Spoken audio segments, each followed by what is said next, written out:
The goal of this activity is to really work on your lower body power and loosen up the hips. Here's what you're going to do. You're going to get a kettlebell, and what you're going to do is you're going to do retro steps. And so what those will involve is you're basically going to step back, make sure your weight's on your back heel, and squat down a little bit. So from the side, it's looking like that.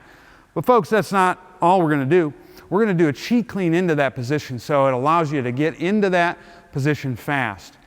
Normally, as you would step back and do the retro step, you feel some quad, some glute. But if I throw a cheat clean in the mix where I violently throw the weight up as fast as I can, it's just going to get a little bit more stretch than you normally would.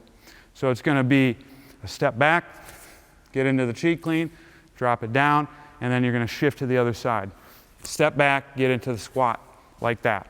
So from the side view, it's going to look like this when I repeat them. I'm starting with bilateral stance first. Cheat clean, come down, drop the weight, and you're going to shift to the other side. Just like that. Now, from the front, the big key is you want to make sure you're not spinning your legs like this. The knees track forward the whole time. The hips really coming through the pelvis, or the turn, I should say, is coming through the pelvis. Like that. There. And you'll notice my feet are also staying forward. That's how it's done. Give it a shot.